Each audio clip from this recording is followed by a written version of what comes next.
Welcome back, Pokemon trainers. It has just gone 9 p.m. here in Liverpool at the Liverpool Regional Championships, which is the perfect time for round 9 here on a beautiful evening of Pokemon play. I am Lou Josh Cromie, joined behind the desk for the first time today. Save the best till last, Ben Kiriakou. Absolutely, best till last. And Lou, it looks like you haven't taken any time, any spare time to terrestrialize here into this last round. You are looking absolutely fine here. Thank you very much. I thought I'd be water-type, terrestrialized, Terra-type today.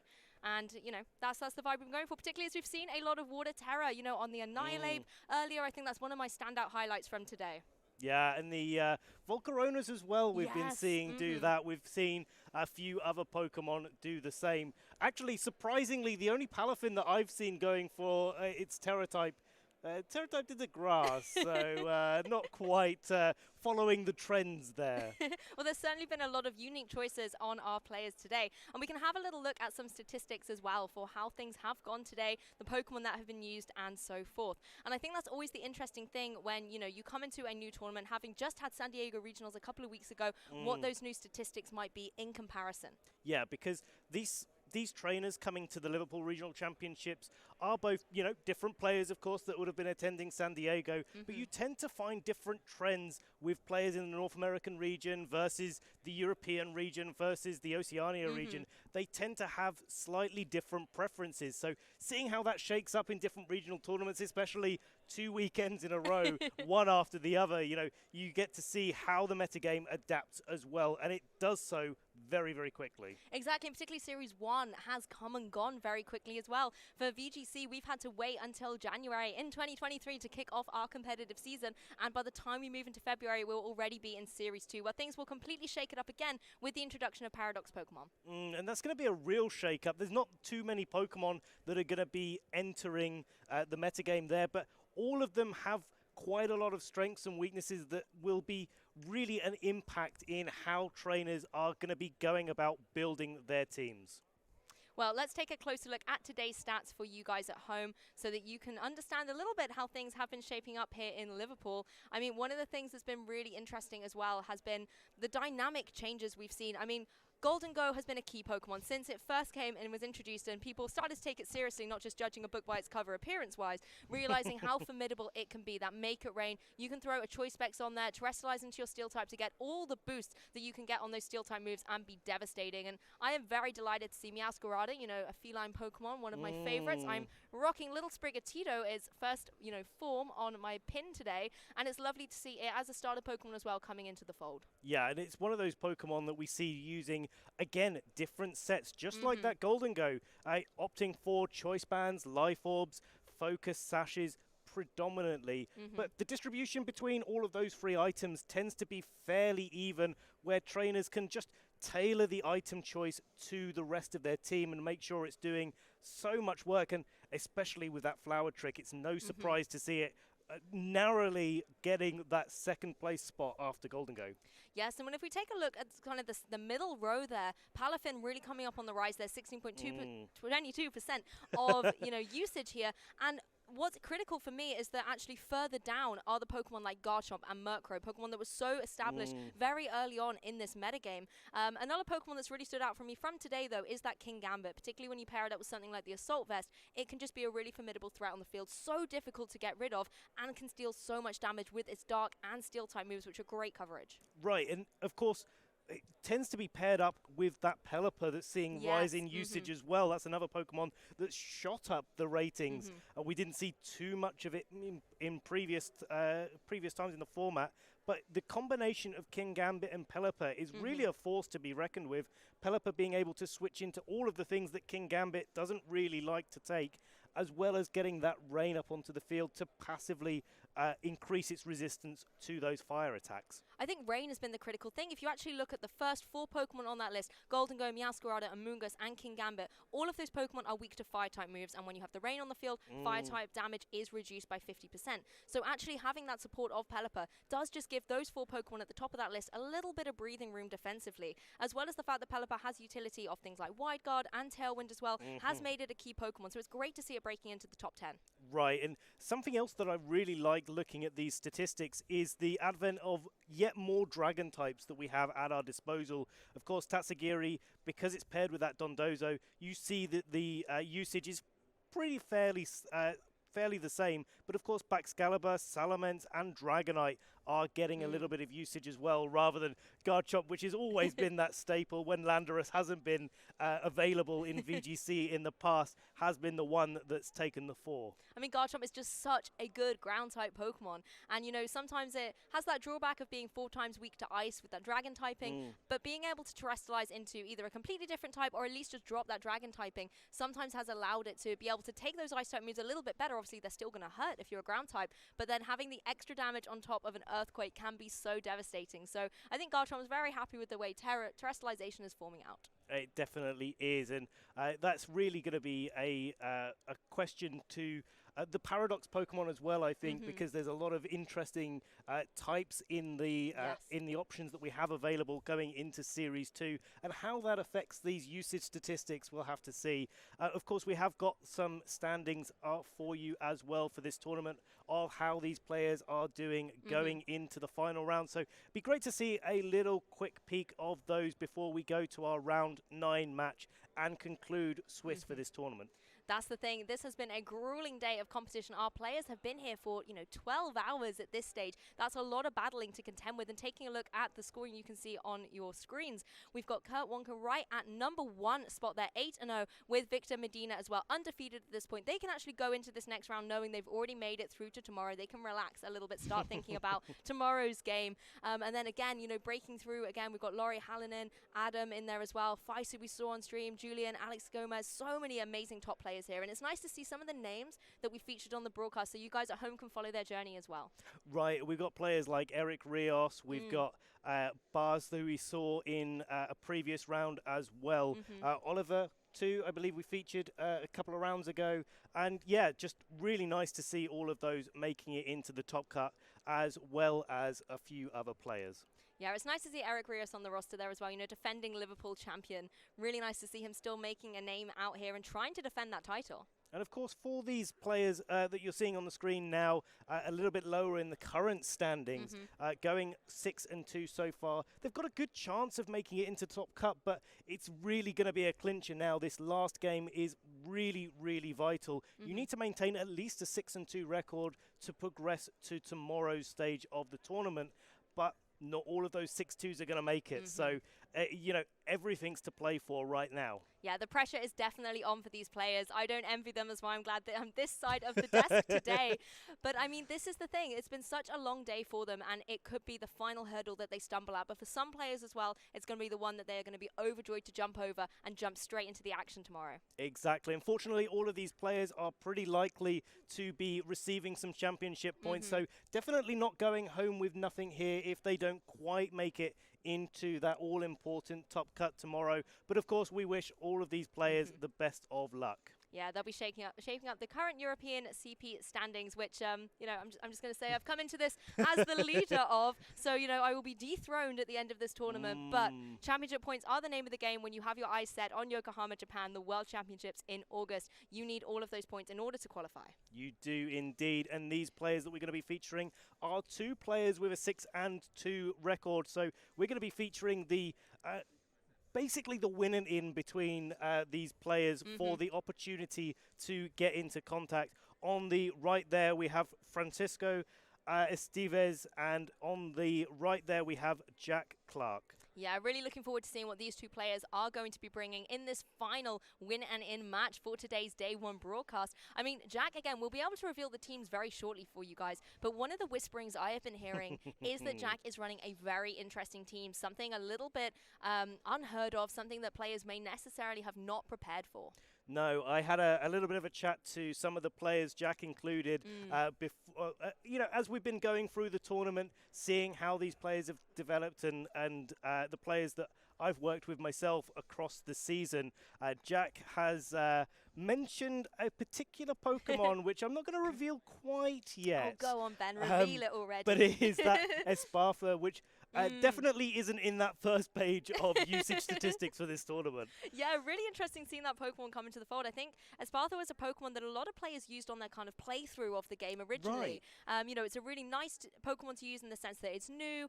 It's got some really engaging moves as well, something a little bit interesting. So on a playthrough, it was really nice to use. But then coming into team building for competitive VGC, it hasn't necessarily found its place. No, and that's really the beauty of VGC in many respects, and especially these regional formats when you have the opportunity to create these more interesting compositions where a lot more Pokemon are viable. You have a lot more opportunity to break the mold and to use some different Pokemon to good effect if you understand how to create a team that really makes them shine. Exactly, and I think particularly, you know, looking at some of the players we've already seen in today's broadcast, creating that unique option or move or Pokemon can be amazing. You know, looking back at Luca Paz's team with that Dondozo, with the Tatsugiri running Sleep Talk was just amazing to see. And let's have a little deeper dive on the Pokemon here. Yeah, what we're seeing on the screen here, of course, is Francisco's team. That Dondozo Tatsugiri combination sticking out straight away. But looking like a fairly standard composition, at least movesets on the Tatsugiri and Dondozo. Nice to see a little bit of Life Orb action going on the Golden Go, because it is going to be able to switch its moves, do quite a lot of damage, take advantage really of that nasty plot. And I'm looking forward to seeing if Pormok comes into the fray and is able to utilize that revival blessing to potentially do quite a lot of damage. The last thing that I will point out is that Tatsugiri having that chilling water, which is a move that we're not really used to seeing too often on Tatsugiri, but is a good option to lower the attack stat of your opponent just to create a different kind of endgame. Yeah, it's able to drop that attack stat by 1 stage, and I believe it's 50 base power, so not going to hit necessarily really hard, but I think the added effect of that drop, like you mentioned, Ben, can be critical in a match. The one thing I'm looking out for as well is that Covert Cloak on the Talonflame, meaning that you will not take any secondary effect of a move, so something like a Fake Out, Talonflame can happily still click Tailwind in face of a Pokemon that might be able to utilize that. Right, and given that it's one of those faster Pokemon on the field, likely that it's going to be able to get it up regardless. But of course, extra little bit of protection from that Fake Out. It does also have access to the Ghost-type Terror, so it's going to be able to, avoid those sort of attacks. Although I feel like on this sort of composition, it's one of the last options that you go for. Maybe you have to use it in a pinch rather than using it as your main strategy. And on the flip side, this is the team that we were talking about. There's the Aspirata, the Salamence, the Quaquaval, the Magnezone, Pelipper, and Amoonguss. So really nice to kind of see Pelipper being paired up with a different water type here. One of the starters that we haven't been able to feature. You know, we featured Skeledirge, Meowscarada plenty of times, but Quaquaval is a really nice Pokemon here. It is, and it's missing one of its main moves that really you would expect to see on a Quaquaval. That's going to be the Aqua Step, usually a move that it uses to raise its speed, and instead Jack has opted for a Wave Crash and Aqua Jet as well as a little bit of a follow-up with that Salt Vest using only offensive moves. So really nice to see how that's working out well for him and how that choice has really made a difference to the way that he builds his team, because sometimes Aqua Step just don't quite do it. It certainly doesn't. And I mean, one curveball for us as well, Ben, is Quaquaval comes in late in the day. It's definitely a tongue twister of a name to say, but we'll get there. Hopefully you still know who we are talking about. But it's lovely to see that Pokemon come in as well with that Assault Vest, being able to have that extra special defense to give it that little bit more longevity on the field. Yeah, and I like the addition of the rain there. When we talked about it earlier, you mentioned the Tailwind on the Pelipper. Well, that's good enough speed control. You don't have to go for Aqua Step as well. True. And I quite like that sort of efficiency in Jack's team building. But speaking of speed, we didn't speak about the Espathra. It has it has actually got that speed boost ability, so is going to be raising its speed naturally. And we've seen some speed boost Pokemon in the past, but usually they're not so viable for competitive play, just because they don't tend to have that longevity on the field. Espathra may be falling into that mold as well, though, as we're going into this game 1.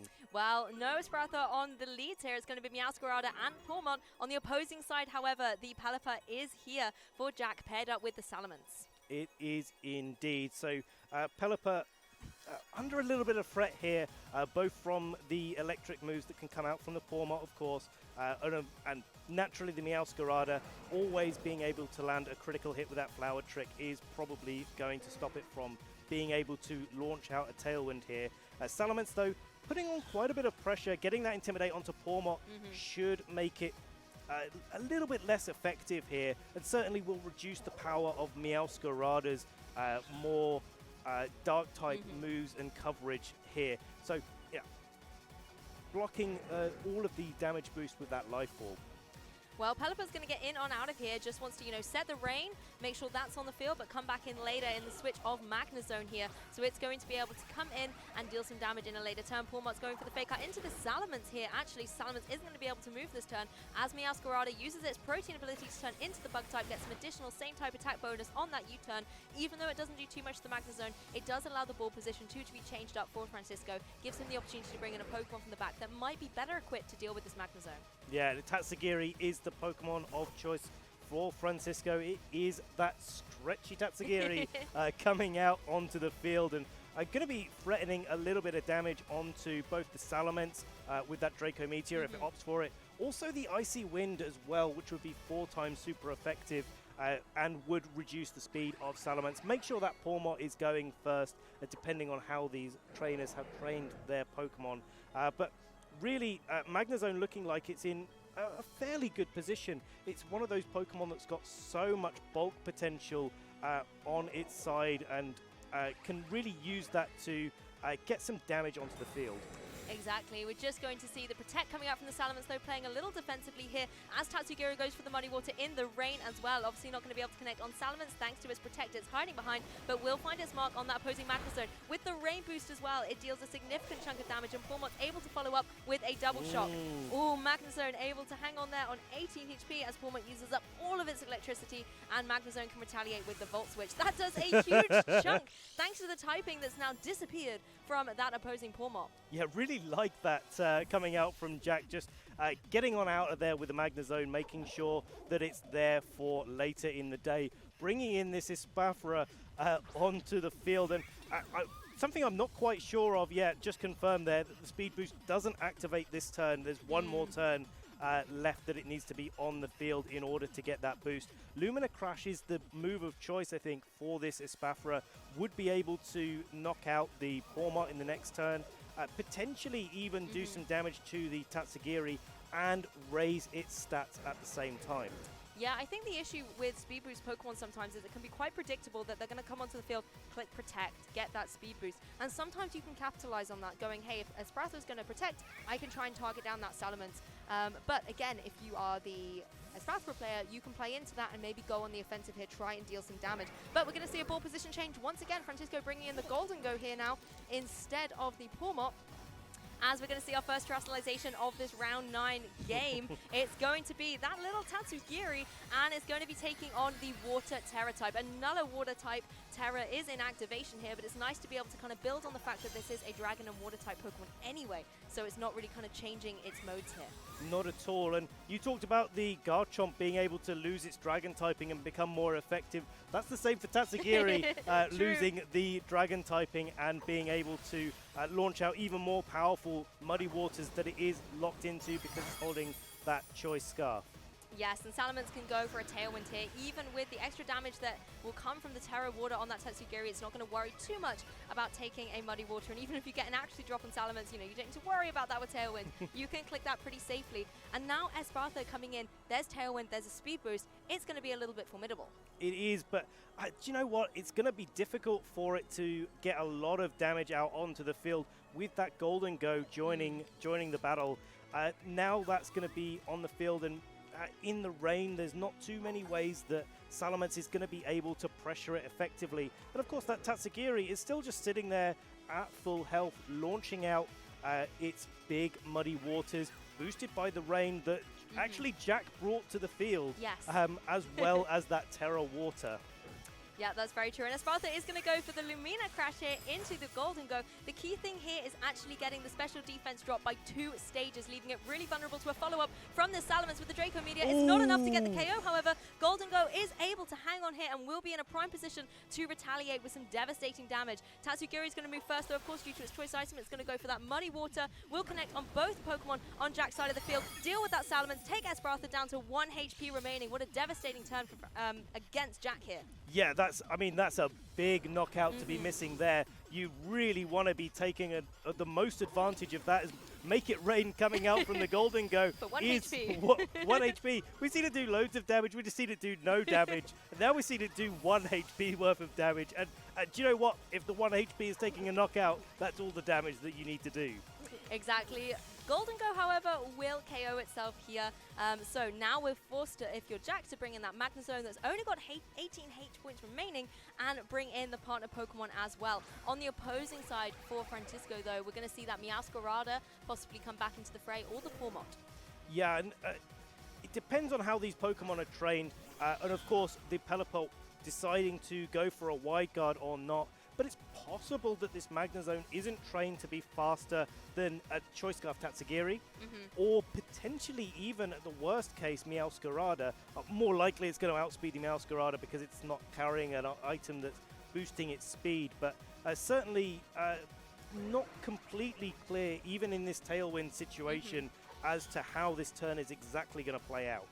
Exactly, and you can see on the Magnezone as well, it's running that choice spec, so whatever it goes for, it's going to be locked in. Meowscarada can go for its protein again into Dark type, Sucker Punch, and before Magnezone even gets to lock itself into a move, it will be down and out in this game 1.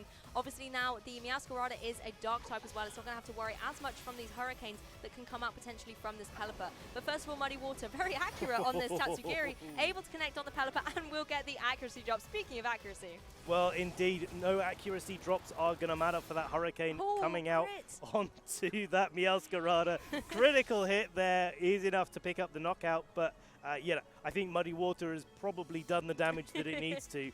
Pawmot is going to be the Pokemon of choice coming out from Francisco, is going to have access to the Fake Out, and I believe this is the last turn of Tailwind.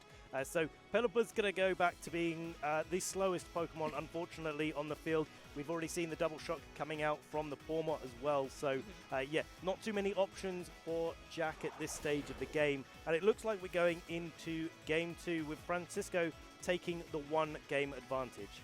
Yeah, I mean, that Fake Out coming in does obviously stop the Pelipper from moving this turn, but Tatsugiri was a little less accurate here. I think it's feeling the toil of the day's work and will avoid the Pelipper. But taking a look at what Pelipper's got here, you know, Hydro Pump and Hurricane, those are both only single target moves. So even if through whatever way it's able to survive, it's not going to be able to take down both Pokemon. I think Pawmot, with its amazing speed stat, is just going to be able to deal damage into that Pelipper and remove it from the field. Right, and so, you know, going into Game 2 here, looks like these players are taking a little bit of time to just think about how they're going to adjust and how they're going to come back fresh into a Game 2. I use the word fresh. We are 9 rounds into a regional championships here, but as fresh as you can be at this stage in the day. Yeah, and Tatsugiri going first here once again, will this time connect on the Pelipper and take Game 1 for Francisco. I mean, I think you're completely correct here, Ben. This is the point in the tournament where if you're Jack, yes, you're 1 game down, but you're not out. This is why we play a best of 3 set. Right. So this is why, you know, going into this next one, you really need to take a minute, try and put what you've learned from Game 1 into one side, analyze it, possibly study that team sheet a little bit more and look at what key things your opponent has that you need to work around. Exactly, and, you know, those sort of things are really important in that open team sheet format. You can see there the teams are in view of each player. They have access to it. They'll probably be checking it during the game as well. I know I would be because, you know, it's quite a lot of information to keep track of when you're playing a match. I think the key part of that game, however, was when the Golden Go was able to survive. That was a critical moment, you know, not losing it at that point, and Tatsugiri being able to fire off that powerful Muddy Water as well. And I think really Tatsugiri is kind of the unsung hero of this game, because it sat on the field, just went for Muddy Water, Muddy Water, Muddy Water, and Jack kind of failed to deal with it. Right. And then even though you've got your Tailwind up, if you're not dealing with the Tatsugiri, it's still able to go for Muddy Water in the rain that you have inadvertently set up. You've got to watch out that you're not technically giving your opponent an advantage that they can use against you. Right, and we saw in the early game the Magnezone came in as well for Jack, and it's, it did loads of damage to Pawmot, but only really brought it down to the Focus Sash. It's a good place for a Pokemon to be when you want to knock it out, really whenever you choose to, so to speak. But, it didn't really come back and do too much, just falling afoul of that Sucker Punch from the Meowscarada. And you can have all of the speed control in the world, but Sucker Punch is likely to still go first. And I think that's something that Jack's going to have to think about coming back into this game. You set the speed control up with Salamence, you get that Tailwind going. You know that the Golden Go isn't likely to be knocked out by the combination of attacks. How instead do you do the damage that you need? Exactly, and particularly when the rain's up on the field, that there's no utility to go for any fire-type moves into it necessarily. And I think you're right, Golden Go is one of the key Pokemon that you need to be able to deal with. And there it is, it's out on the field, paired up with that Pawmot. On the opposing side, Esparza's out of the block straight away, paired up with that Salamence that's going to throw the Intimidate down. Obviously, Golden Go is not going to worry about that too much, but if you're Jack, you have to worry about Golden Go. You really do, but I do like this position quite a lot for Jack. There's a real opportunity there to... maybe not this turn because of the fake out pressure, but get a little bit of speed control going with that Espafra, and also get an opportunity to get that Tailwind set up. I do also like the Pelipper being in the back for Jack, speaking of adjustments from the last game, because of that Tatsugiri you're talking about, that unsung hero. Well, we don't want it to be singing again this game if you're in Jack's shoes. So yeah, like that, you can control when that Pelipper's going onto the field. But a great lead here coming out from Francisco, putting so much pressure on right out of the gate. Exactly. Esparza is going to go for a Protecto once again, using that speed boost that it will get at the end of this turn without having to take any damage is lovely. And Salamence going for the Protect as well. Doesn't want Esparza to feel like it's the only defensive Pokemon here. It also burns the fake out from that Pawmot as well, so I think it's a really safe and sensible play coming out from Jack. Looking at the Golden Go, though, it's going to be going for that nasty block, capitalizing on the double Protect. Fantastic read from Francisco, and this is the key thing. When there is an obvious Protect, like there is on the Esparza, you can capitalize on that and go for a boosting move of your very own. And now Jack has to sit up and pay attention to that Golden Go once again. He does, and there's no Wyguard on the field. There's no way to stop that Make It Rain from coming out and doing significant damage. Of course, Espafra will be able to move before Pawmot now that it's got its speed boost from its ability. But, we know it has that Focus Sash. So, are you making enough progress there by knocking it down to the Sash? Well, you need to at some point, but is this the right time? Because that Golden Go is ready to go, I think. Well, Pawmot's certainly not going anywhere except back into his Pokeball for a moment, as Talonflame is going to join the field instead for Francisco. So shaking up the ball position, trying to swing it back into his favor. Esparza does go for the Lumina Crash, not going to be able to pick up the KO against Talonflame, but of course going to be weakening it as well. It's going to be, of course it's not, because it's got Covert Cloak. There we go. That's why the stat drops didn't occur. Make It Rain, however, is the key thing. It gets the KO on Salamence, takes Esparza down to its Focus Sash. And that's the issue here. You're targeting the partner Pokemon. It doesn't matter so much that you don't get the drops from Talonflame. It is a bit of a glass cannon anyway. Its defense is, it doesn't really need the drops. You're going to be able to pick up a KO against it reasonably easy. But the Golden Go, you cannot ignore it. With that Life Orb as well, it's dealing so much damage, plus the Nasty Plot. You're in a difficult situation. At least Esparza has another speed boost. It does, and that's going to mean, especially with the Lumina Crush going into it, that the Gale Wings ability has been broken, and there's not going to be a priority Tailwind coming out from that Talonflame. So Esparza definitely going to be able to knock that out before it does any more shenanigans. But that Golden Go is only taken a Life Orb tick here, and the question I have is how this Quaquaval is trained, whether or not it's going to be faster than that Golden Go, because they're fairly similar in their natural abilities, but it'll depend on how these trainers have invested their time in training. Well, Golden Go going for the Protect here, making sure it doesn't take any unnecessary damage because it is going to be a prime target. Quaquaval going for the Aqua Jet though, just dealing with that Talonflame before it's able to go for anything disruptive. And now the Esparza is in a position I was going to be going into a Protect, but Quaquaval does get that Moxie boost. Esparza, what I was saying, is going to be able to get that speed boost again at the end of this turn. It's safe. It's going to be even faster at this point. But I really like the Quaquaval going for that Moxie, and particularly as it's got the Aqua Jet, that priority move. That's something you have to watch out for. Yeah, that's really, really clever coming out from Jack there. But I would say more, unfortunately for Jack, quite clever from Francisco bringing that Pawmot back in here. Because that Quaquaval, we know, and the trainers know, is holding that Assault Vest. isn't going to be able to protect itself. Golden Go has dropped its special attack by 1 stage, but one stage of increased special attack is still enough, especially with that life orb, to make a real dent in Quavel. Yeah, that's, I think, probably a good way to describe it. Yeah, I mean, that's the wonderful thing about Nasty Plot is because Make It Rain is such a devastating move, but one of the drawbacks is you do, drop your special attack. So having Nasty Plot just allows you a little bit more momentum. Love to see the Trestlization on this Quaquaval as well. Jack making sure that all of these water-type moves are going to deal a heavier punch as well, getting that 50% boost that you get from the Terra. The Fake Out, as you said, that Ben is going to go into the Quaquaval knowing that it cannot protect. It's a really safe target. As Fathra, however, can capitalize and go for this Lumina Crash, it's going to take the Pulma right down to 1 HP and activate its Focus Sash in return. Yeah, and we know that the from a little bit of a sneak peek, that Pelipper is going to be in the back, so the last Pokemon that could come out, but a nice play there actually. I really like this, going for the Shadow Ball on the Quaquaval, leaving the Espathra on the field that's not really too threatening to the Golden Go, and making sure that you're just doing as much damage as possible. Of course, also Francisco, knowing the Terra type of Quaquaval, is, working around it, making sure that they're doing as much damage as possible. Now both Pokemon are in Make It Rain range here. Exactly. All the tongue twisters today. All the tongue twisters, especially with Quaquaval. Indeed. Well, Dazzling Gleam's going to come out from the super speediest Pathra here. It's going to be able to get the KO on that Pawmot and do a little bit of chip to the Golden Go. But I think, Quaquaval's really got its eyes set on getting that KO, trying to get a second Moxie boost. It's going to go for the Wave Crash down into the opposing Golden Go. Step Ball changing into the Golden Go and picks up the KO against it. Of course, it's going to take a little bit of recoil here, but it certainly puts Jack into the driving seat. It does, and I'm looking to see whether it does get knocked out to the recoil, and there it goes. But I think a good trade overall there for Jack. The Quaquaval was a Pokemon that really was necessary for Jack to be able to knock out that Golden Go, especially with the way that he's trained it being a little bit more speedy. And now we've got a nice little combination coming out from Jack here with that Lumina Crash, compared with a Pokemon like Pelipper that usually attacks with those special moves. Yes, now Meowscarada is the last remaining Pokemon for Francisco. We know that it's not wearing a Focus Sash, so something like the Hurricane coming out from the Pelipper will be able to deal with it. We saw it get a critical hit on that in Game 1 and was able to pick up the KO, even though Meowscarada was in Dark type.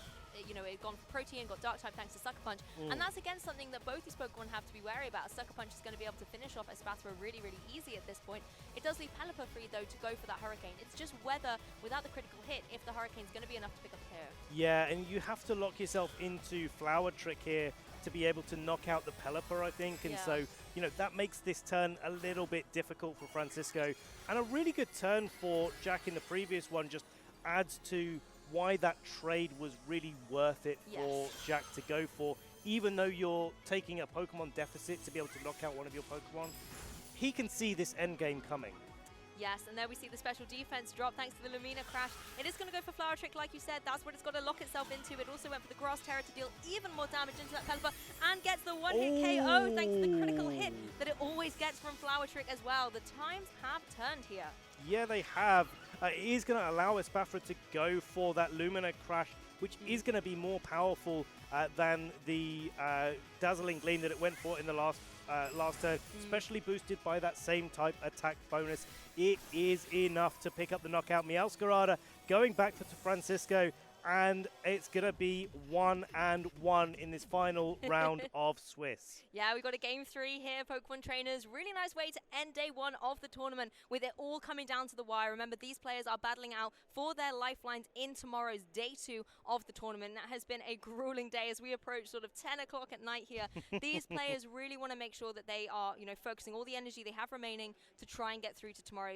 That's what today's all about, and you want to make sure that it's worth it. You definitely do, and one more game has got to be the thing that's going through both of these trainers' minds now. How do you come back from, the last 2 games? You've got a lot of information. The games have gone completely differently, one to the other, with the first game, Francisco being really in the driving seat, looking like that was the case in the second game, but the way that Jack has trained his Pokemon does mean that he was able to clinch that victory. And that's got to get to Francisco a little bit. It's got to get in his head. It's like, hang on a second.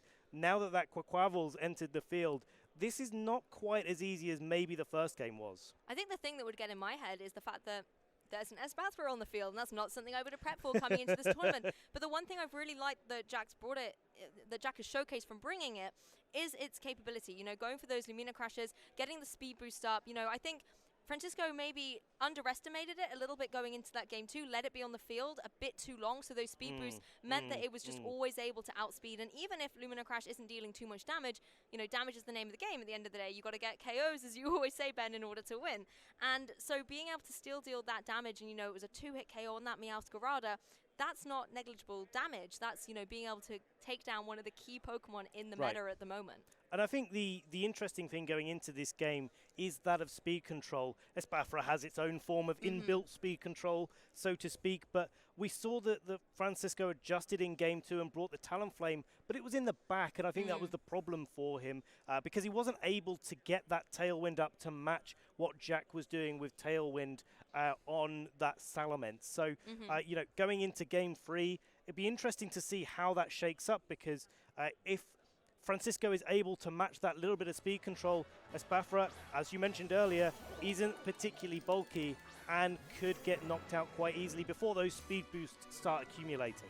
Very true. Well, Pelipper, although we said we quite liked it in the back in Game 2, it's here ready in Game 3, paired up with that Salamence, opposing downs against the Goldengo and the Pawmot. So Goldengo, once again, the Pokemon that Jack has to watch out for, particularly if it, you know, gets that boost up or it's able to just deal big damage with Make It Rain. That can really put a dent in Jack's plans. It can, and you know, I like this a little bit more, actually, looking at this game, with the Pelipper being able to put pressure on that Goldengo, both with the threat of Wide Guard, maybe changing how Francisco plays the turn, but also just in terms of pure damage with that Hydro Pump. But is that a double shock? Yep, pure damage, Ben. It goes straight down into Pelipper, gets a one-hit KO before it's able to do anything at all in this game other than set up the rain. Pawmot, of course, uses up all of his electricity, but I think it was worth it. Salamence is, however, able to get the Tailwind up, but just removing a disruptive Pokemon like Pelipper has been key for Francisco. And I think here, following up with the Shadow Ball as well, look how much damage it does to Salamence. Sometimes you can forget how easy it is to just, you know, go for those attacks. Pawmot is the fastest Pokemon on the field after all, and Goldengo isn't really under threat of too much damage. It's probably not at least under threat of a knockout this turn. And so, hey, why not just go for some damage? And that's exactly what Francisco did to great effect as well. A double shock now being used. I'm not 100% sure, Lou, I don't know if you know, whether you can use double shock more than once in a row now that it's used up all of its electricity. Do you know what? I'm not sure. It's late in the day, but I'm sure we'll find out at some point. One of the key things I think, though, that Pawmot has gone for, or not gone for, I should say, is the fake out. Because it must be very tempting when you lead out, you know, you can only use fake out on that first turn, otherwise the opportunity is lost. So it must always be tempting to go for it. And I really like Francisco actually coming out in this Game 3, switching on the hyper-offensive mode, and now going for the terrestrialization of that Pawmot. It's now got its electric Terra type activated. And that is going to allow it, I believe, and Stream, do correct me if I'm wrong here, but I believe it's going to allow it to go for another double shock in a row. Also going to gain resistance to that Hurricane coming out onto the field, but Life Orb Salamence is too strong. So unfortunately not being able to make the most of that electric Terra type. Yeah, really interesting turn, but I think, you know, Jack realizing that this could be a possibility, doubling up into it. The issue, of course, is Make It Rain is going to retaliate, but Quaquaval very easily able to take that. Salamence not so much, unfortunately. But, you know, on Francisco's side, now you're in a bit of a conundrum because you've just used up your Terra.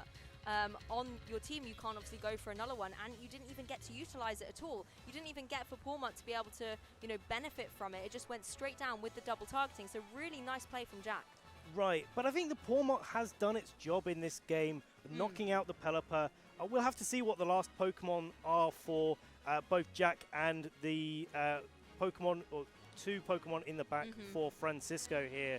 The Goldengo has got some reduced stages of special attack now, so you know it's going to be wanting to Nasty Plot or maybe switch out to switch back in and reset itself for later in the game. And of course, it has to worry about that Quaquaval that has got the rain on its side, as well as that Assault Vest that's going to stop it from taking as much damage. But Meowscarada coming out from Francisco here, I think that's the Pokemon that probably Jack didn't want to see. Yeah, speaking of things to worry about, that Meowscarada is going to be able to deal a huge chunk of damage to the Quaquaval here. I mean, I believe on Jack's side of the field, we haven't seen a Terra yet, so, you know, there's still the opportunity to possibly change up type. Obviously not for the Quaquaval because it is carrying that Water Terra, but possibly there could be something to be said for, you know, having that defensive capability. The issue, of course, is Quaquaval cannot protect. Yeah, it cannot protect, but it is in Tailwind at the moment, True. so it does have an opportunity alongside that Espathra to be able to dispatch that Meowscarada. We know that it's not carrying a Focus Sash, so anything like close combat, we saw even the Dazzling Gleam might be able to, given that, you know, to go first, Meowscarada would have to go for Sucker Punch and go into that Dark type. Yeah, and I love seeing this play from Jack, going for the Esperanza into a substitute, just protecting it a little bit. Brave Bird coming out, I mean, that's one way to deal with a Grass-type Pokemon, and, you know, Meowscarada didn't use his Protein ability to change to anything else. It gets hit with a one-hit KO. You can see Quaquaval celebrating with a Moxie boost as well, boosting up its attack, and, you know, Golden Go, it just went for a protect. There's not really too much else that it has the utility to do. It's going to have to attack this time. Tatsugiri is able to join the field, and we've seen Tatsugiri use Muddy Water many times to great effect. It's just the fact that Esperanza has all these speed boosts, as well as the fact that Tailwind's up. That's something Quaquaval can also benefit from. It can, and of course, you know, the Muddy Water coming out from the Tatsugiri. We've got Icy Wind potential, which isn't going to do enough to mitigate the speed on Jack's side of the field.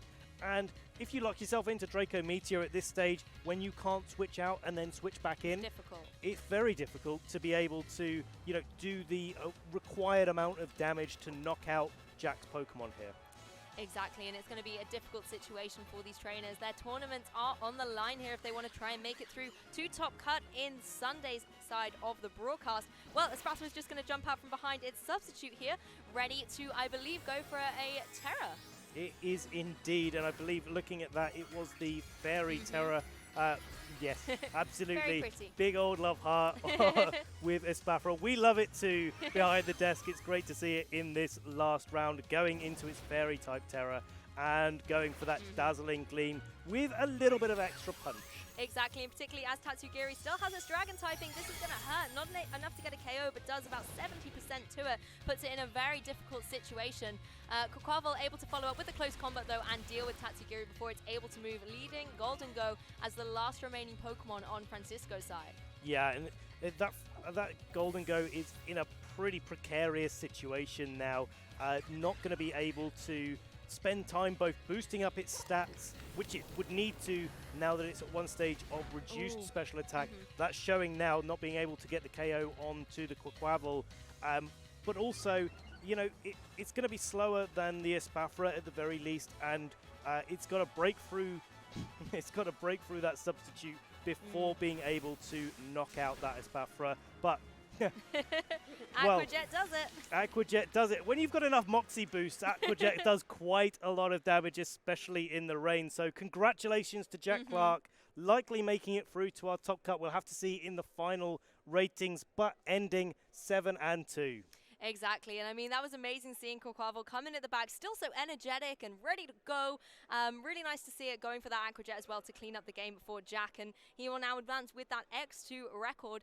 Fingers crossed the resistance is in his favor so that he's not going to be, you know, just bubbling out of that top 32, but we'll stay positive. We certainly will. And Francisco, of course, will be walking away most likely with some well-earned championship points. It's been a long day. There's been lots of games happening. Francisco ending with a 6-3 record is nothing to shake a stick at, so to speak. A very, very good achievement indeed. Yes, and it was just, you know, difficult to play against Jack and his team here. You know, sometimes you see these quirky Pokemon choices and you're a bit like, is it a little bit of a meme? Is it just, you know, not very serious? But I think the key thing from Jack here was not only did the Pokemon have a very, you know, cool role on the team and a relevant role, but Jack was able to pilot it really well. You know, game one didn't quite go to plan. I think Espathra wasn't able to be showcased in the right way. It wasn't able to provide that support. And then in game two, you know, bringing it in that little bit later, and then in game three, setting up that substitute, gave it that longevity that Jack needed in order to get that momentum rolling, the speed boost, the Moxie boosts, and was able to just take the game. So huge congratulations. He knew his team and he knew how to play it well. He really did. And I think, you know, if you put that team in the hands of some other players that didn't go through that process of building the team, figuring out the synergy, figuring out how all of these Pokemon fit together. They probably wouldn't have quite have done as well as Jack, but in his hands, he's managed to make it to this level of competition and perform so well. Yes, and although Espathra wasn't in the statistics that we looked at for kind of the top 24 Pokemon being used today, it may very well be getting itself into those top 32 statistics. It certainly may. We'll have to see on the final standings, but in the meantime, we're going to be going to a short break now. We'll be back in just a moment with the winner from round 9, Jack Clarke. Hello everybody, welcome back to the 2023 Liverpool Pokemon Regional Championships. My name's Ben Kiriakou, joined here by our winner from round 9, Jack Clarke. First of all, congratulations for that 7-2 record. How are you feeling?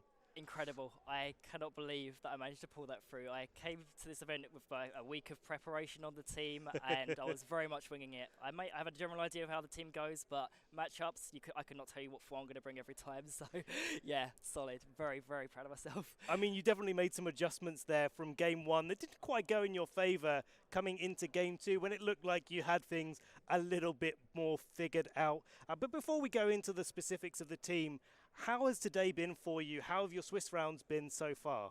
I mean, it's been quite the experience.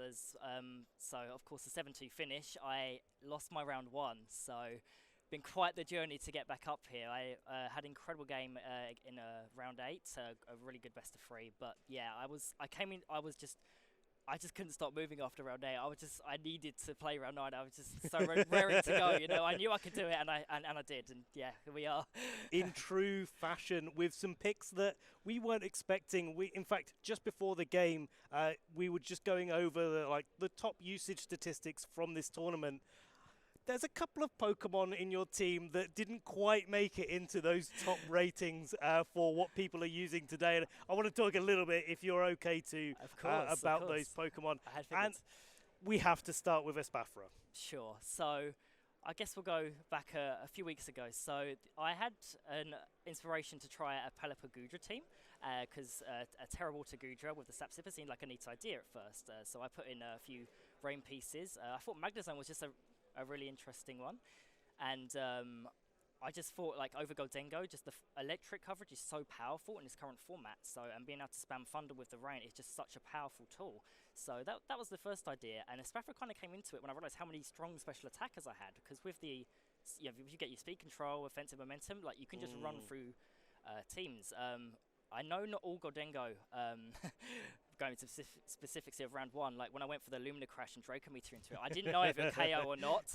Some get the KO, it was clearly a Volkir one, but Lightfall made me think it might have a bit more on the speedy and offensive investment. So yeah, that's the Espathra, and a lot of people tried different sets of it, really cool mon, but I think I kind of struck gold with, I just got very lucky with the set I tried, because the Sash and Substitute seems like a very awkward thing to run, but having both in different situations just really works and gels with the team. Substitute, especially in open team sheets, puts in so much pressure sometimes, and you can get free substitutes, as you saw in the game too, if you can make the right predictions and such. And Opportunist is very cool, but with the whole dreaded Dondozo, this is the only one I faced today, and my opponent knew not to bring it because I was ready for it. Because Lumina Crash, and you just use your special moves and you just run over it very fast. So yeah, that's a really good point. Actually, a way of countering Dondozo that we haven't seen too much of in this format. Just do damage. Exactly. It's a nice way to think about it. But of course, the other Pokemon that you were using was the starter that's seen probably the least love of this generation, and that's that Quaquaval. So talk us through a little bit of that choice. Yeah, that was I'd say pretty much the last one we were fully decided on, but I ended up messing around with the dragon slot. When I wasn't sold on Gudra, I tried Hydreigon. It didn't feel quite right, and I thought, what, especially with some of the success in San Diego, I thought I got a bit of inspiration with the Salamence idea. I thought that seems really powerful with the hurricanes and such, so paired them together. But I also had the Water Tauros on the team at the time, and I just wasn't a fan. I wasn't sold of the double Intimidate on there. Right. So Salamence was doing incredible, and that slot just needed a little bit of fixing. And I thought, you know what, there's a certain other fighting water type that could do quite well for me. So, yeah, that's where I landed on that. There are other, of course, you know, good Swiftstream users like Dreadnought. Palafin isn't bad at all, but I just found that Palafin, I never tried it, but I just feel like with the way the team doesn't have too many good switch-ins, it would just be too much messing about to get it in the position I want it to. So I just wanted something that can hit hard, and Quaquaval does that. You get your Tailwind up, your Rain, and as you saw, like it will take KOs. Yeah, you definitely did a lot of damage, especially after it got that Moxie boost. That last Aquajet did so much damage. Incredible, yeah. Especially in the rain, that was really, really cool to see. Well, you know, great to see those more niche picks being used, hoping that the resistance all works in your favor and crossed. you make it into the day 2 cut. Certainly be having a look out for that tomorrow. In the meantime, before we close out the show for today, is there any shout outs that you want to make for any of the friends and family back home that have helped you along the way? I mean, sure, absolutely. I mean, first of all, my parents, I'm not sure if they're watching or not, but they may not really understand the game, but they support me all the way. So shout outs to them. In terms of friends, I mean, everyone here at the event has just been so supportive and wonderful. It's so great to be back at events again. It was nice to have a break, but you know, it's an itch that definitely needed to be attended to. So as for close friends that just help with the team, I've got a solid team building group. Richie, Garby, Mike, shout out to all of you that just helped me and grind out this team this last week and figure out just every minute decision, the terror type, the spread, everything. I cannot thank you enough. So many other people, but I think you know who you are for in terms of good friends. Just thank you to everyone that's supported me on the way. Really touching words there, and yeah, it really is a game of community and a game of friendships that really does show through. So final congratulations to you, Jack. Thank you. We are going to be rounding out the show here and going to be closing it out for today. We'll be back tomorrow with more games, so obviously check out the #PlayPokemon and follow Victory Road's Twitch channel to be seeing all of the action for tomorrow. We'll be posting some updates from today. We'll be posting a few final standings and other things, so do keep an eye out for those when they go live. We're going to be back here at 9 AM UK time tomorrow with more VGC action of that all-important top cut. So for now, thank you everybody for joining us today, and we hope you have a great evening, morning, or whatever time of day it is for you at the moment, wherever you're tuning in, and we will be back bright and early tomorrow.